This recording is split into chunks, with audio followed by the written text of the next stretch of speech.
नमस्कार दोस्तों, welcome to study IQ judiciary. My name is Chand Kuba. दोस्तों, पिछले कुछ दिनों में हमने देखा कि इंटरनेट पर एक वीडियो काफी ज्यादा वायरल हो रहा है। ऐसा माना जा रहा है कि इस वीडियो में जो शख्स दिखाई दे रहे हैं वो एक जज हैं और वो इस वीडियो में एक महिला का यौन शोषण करते हुए नजर आ रहे हैं। हाल ही में दिल्ली हाई कोर्ट ने एक आदेश जारी करते हुए ये कहा कि जिन जिन प्लेटफॉर्म्स पे ये वीडियो वायरल हो रही है उन प्लेटफॉर्म्स को ये इंश्योर करना होगा कि ये वीडियो इसके बाद ना दिखाई दे और इस पर रोक लगा दी गई है। आज के इस सेशन में हम जानेंगे कि अगर ये वीडियो में कुछ भी सच्चाई है तो क्या ये जो जुडिशियल ऑफिसर्स होते हैं उनके कोड ऑफ कंडक्ट के खिलाफ जाती है। साथ ही में हम पहचान करेंगे कुछ खास वैल्यूज की जो कि हर जुडिशियल ऑफिसर को एडहेयर करनी जरूरी हो जाती हैं। चलिए शुरुआत करते हैं आज के अपने इस सेशन से। मुझे उम्मीद है कि ये जो सेशन होगा आपके लिए काफी ज्यादा इंपॉर्टेंट एंड वैल्यूएबल रहेगा, क्योंकि मुझे ये भी उम्मीद है कि इंटरव्यू में इस तरह के सवाल पूछे जाने की संभावना बढ़ जाती है। चलिए शुरुआत करते हैं। सबसे पहले दोस्तों मैं आपको बताना चाहूंगा कि अगर आप किसी भी स्टेट जुडिशियल एग्जामिनेशन की तैयारी कर रहे हैं तो आप स्टडी IQ जुडिशरी के स्मार्ट कोर्सेज का फायदा उठा सकते हैं। इन स्मार्ट कोर्सेज में आपको दिए जाते हैं आपकी सभी मेजर और माइनर लॉज, आपकी स्टेट के local laws, current affairs and इसी के साथ साथ प्री की टेस्ट सीरीज भी दी जाती है। और हर फ्राइडे को आपको मौका मिलता है अपने फैकल्टीज और अपने मेंटोर से लाइव जुड़ के उनसे अपने सवाल पूछने का, अपने डाउट्स क्लियर करने का। आपको करना क्या है, आपको चांद कोड इस्तेमाल करना है, CHAND ये कोड इस्तेमाल करना है। और ये कोड इस्तेमाल करने पर ये पूरा का पूरा कोर्स आपको बहुत ही डिस्काउंटेड प्राइस पे मिल जाएगा। आप इसका फायदा उठा सकते हैं। CHAND ये कोड इस्तेमाल करने पर आपको ये डिस्काउंट का ऑफर मिल जाएगा। आप इसका फायदा उठा सकते हैं। नाउ जैसे कि मैंने आपको बताया कि ये वीडियो वायरल हो रहा है और महिला जो कि इस वीडियो में ऐसा माना जा रहा है कि जो महिला हैं उन्हीं की तरफ से दरख्वास्त जाती है और उनका ये कहना है कि ये जो वीडियो है ये फैब्रिकेटेड है, इसलिए इसे बैन किया जाना चाहिए। हाई कोर्ट ने भी ये माना कि ये वीडियो फैब्रिकेटेड है या नहीं ये तो बाद का विषय है, लेकिन यस इससे एक irreparable damage to the reputation हो रहा है उस महिला के कैरेक्टर को, इसलिए इस वीडियो को रोक लगा दिया गया है। बट इससे जो सवाल निकल कर आता है कि अगर वाकई में इस वीडियो में जो जज साहब नजर आ रहे हैं वो हैं तो क्या ये एथिकली, डेफिनेटली एथिकली रॉन्ग है, बट कहाँ हमें पता चलता है कि कौन से एथिक्स जुडिशियल ऑफिसर्स के लिए लाए गए हैं।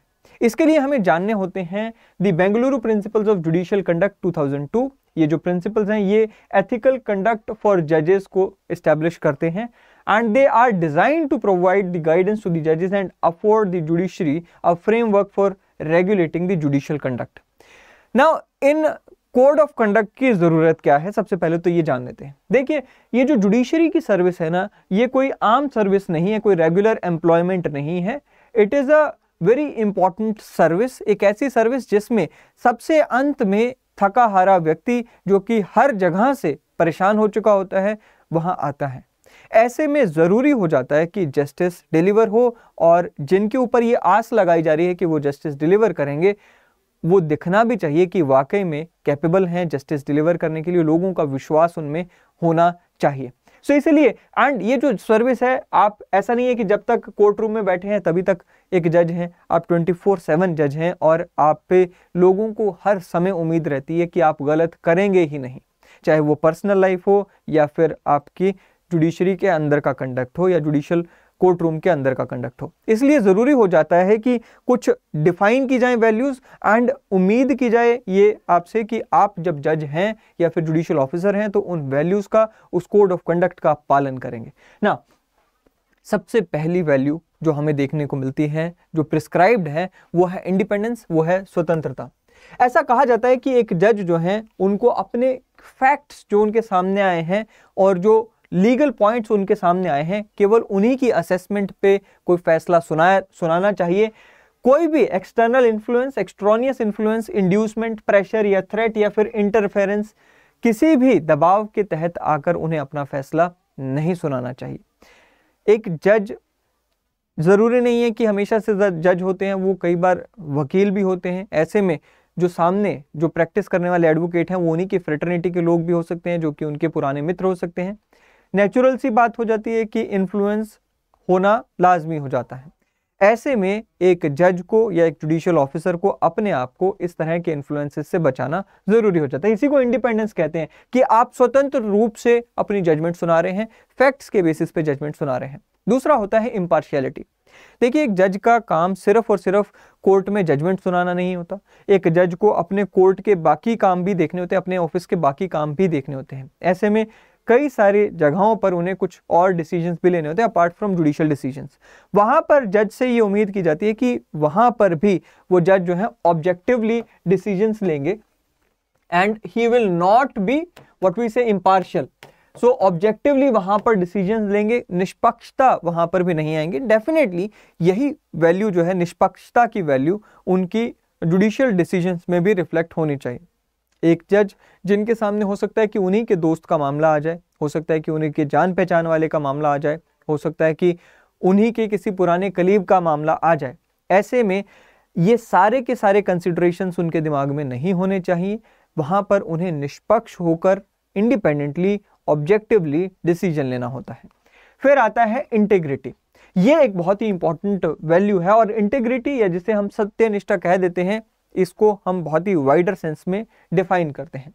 बेसिकली इंटीग्रिटी की जो डेफिनेशन है उसमें काफी कुछ आ जाता है, इसके स्वीप में काफी कुछ आ जाता है, जैसे कि probity, innocence, truthfulness, openness, sincerity, honour, reputation, nobility, purity, respectability, genuineness and moral excellence. Now ये सारी चीजें इंटीग्रिटी की एक डेफिनेशन में आ जाती हैं। जैसे हम हिंदी में कह देते हैं हाथी के पांव में सबका पांव, इसी तरह से जब ये कह दिया जाता है कि जज को सत्यनिष्ठ होना चाहिए या इंटीग्रिटी मेंटेन करनी चाहिए, इसका मतलब ये हो गया कि जज को अपने कैरेक्टर में ये सारी वैल्यूज को धारण करना चाहिए। ना केवल धारण करना चाहिए, उनके कंडक्ट में ये सारी की सारी वैल्यूज रिफ्लेक्ट होनी चाहिए। अगर हम प्रेजेंट केस को सही मान के चलते हैं, प्रेजेंट वीडियो को सही मान के चलते हैं और ये लेकर चलते हैं कि उस वीडियो में जो जज जो दिखाए जा रहे हैं वाकई में वो जज साहब हैं, तो वहां पर आप सेफली कह सकते हैं कि the value of integrity is missing because the honour of his post, उसे उन्होंने साइडलाइन किया। उनकी जो मॉरल एक्सीलेंस होनी चाहिए थी उसे उन्होंने साइडलाइन किया। ये यहां पर मिसिंग नजर आता है। फिर आता है जी प्रोप्राइटी, जिसे हम सुचरित्र कह देते हैं। नाउ ये पर्टिकुलरली बात की जा रही है आपके चरित्र की, आपके कैरेक्टर की। एक जज जब, देखिए अगेन बहुत सारे यंगस्टर्स जो हैं जुडिशरी का रुख कर रहे हैं, ऐसे में हमें देखने को मिलता है कि कई सारे यंगस्टर्स अपने कॉलेज डेज के हैंगओवर से बाहर नहीं आ पाते even after getting into the judiciary. अब होता क्या है, कॉलेज डेज में कोई स्क्रूटनी इतनी ज्यादा नहीं थी, आप कहीं पे भी जाके किसी भी तरीके से एंजॉय करते थे, आपको कोई फर्क नहीं पड़ता था क्योंकि कोई जज करने वाला आपको था नहीं, आपके साथ कोई टाइटल नहीं जुड़ा हुआ था, कोई पोजीशन नहीं जुड़ी हुई थी। लेकिन जब आप जुडिशरी में एंटर कर जाते हैं, now you are no more a personal individual person जो कि पहले स्टूडेंट था। अब आपके साथ उस टाइटल का, उस पोजीशन का पदभार आपके साथ जुड़ चुका है, रिस्पॉन्सिबिलिटी आपके साथ जुड़ चुकी है। सो ये जरूरी हो जाता है कि आपका कैरेक्टर उस लायक होना चाहिए, उस लेवल का होना चाहिए कि उस पोजीशन को लेकर जब चले तो उस पोजीशन का ऑनर मेंटेन हो। वही यहां पर कहा जाता है इम्प्रॉपराइटी। सो इम्प्रॉपराइटी क्या है, कहते हैं जी, अ जज शैल avoid इम्प्रॉपराइटी and appearance of इम्प्रॉपराइटी in all of the जजेस एक्टिविटीज। इन्होंने कहा कि as a subject of constant public scrutiny. अब देखिए, जज जब डिसीजन दे रहा है तो कोर्ट रूम के अंदर बैठ के दे रहा है, लेकिन बाहर कोर्ट रूम के बाहर डिसीजन तो नहीं दे रहा, बट फिर भी जैसे कि मैंने अभी कहा कि वो एक कांस्टेंट पब्लिक स्क्रूटनी का सब्जेक्ट होता है। Now a judge must accept the personal restrictions that may be या might be viewed as burdensome by the ordinary citizen and should do so freely and willingly. So again ये एक point भी उठता है कि judiciary के, जब हम कहते हैं कि जुडिशरी की कुछ कॉन्स भी हैं, अब ये एक सबसे बड़ा यहाँ पर जो है रिस्ट्रिक्शन वाला जो है वो आप कह सकते हैं कि कौन आ जाता है, बट ये होना भी चाहिए। जिस पद को आप लेके चल रहे हैं उसकी गरिमा को आपको मेंटेन करना होता है। सो यही कहा गया है, इम्प्रोप्राइटी की वैल्यू हमें यही कहती है कि जब आप बाहर हैं, ऑफिस के पब्लिक डोमेन में हैं, घर से बाहर निकल गए हैं, तब आपकी कांस्टेंट स्क्रूटनी शुरू हो गई by the virtue of you being a position in the position of a जज, एंड वहां पर आपको अपने ऊपर सेल्फ कंट्रोल और रिस्ट्रिक्शंस लगानी होंगी। आप बिल्कुल अनलिमिटेड वे में कुछ भी करेंगे ये मंजूर नहीं है। ऑर्डिनरी सिटीजन्स जो हैं, जो आम जनता है, उनके आगे आपके इंस्टीट्यूशन की जो वैल्यू है वो कम नहीं होनी चाहिए। इस तरह से आपका कंडक्ट होना चाहिए, आपका चरित्र होना चाहिए। फिर एक और वैल्यू आ जाती है, that is equality. Ensuring equality of treatment to all before the court is essential to the due performance of the judicial officer. So again, जैसे कि आर्टिकल 14 कहता है कि इक्वालिटी बिफोर लॉ, इसी तरह से जज के सामने भी सब बराबर हैं, कोई अपना नहीं, कोई पराया नहीं।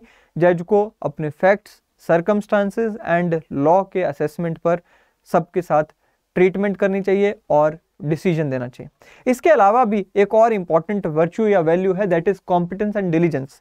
ये एक बहुत ही इंपॉर्टेंट वर्च्यू है और वैल्यू है, जो कि अक्सर जुडिशरी में जाने के बाद हमें देखने को मिलता है कि लोग कॉम्प्लेसेंट हो जाते हैं, यानी कि वो पढ़ाई हो गई, पढ़ाई जो करनी थी कर ली, अब पढ़ाई से हमारा कोई दूर दूर तक लेन देन नजर नहीं आता, जो कि गलत है। आपको केसेस तो पढ़ने ही होते हैं, एट द सेम टाइम आपको अपने आप को अपडेट रखना होता है, लीगल अवेयरनेस आपको अपने पास रखनी होती है, और जो भी लीगल डेवलपमेंट्स देश में चल रही होती हैं, जो भी लीगल डेवलपमेंट्स बड़े बड़े देशों में ज्यूरिस्प्रूडेंस में हमें जो लीगल डेवलपमेंट्स देखने को मिलती हैं, उनसे आपको अपने आप को अवेयर रखना होता है, अप टू डेट रखना होता है।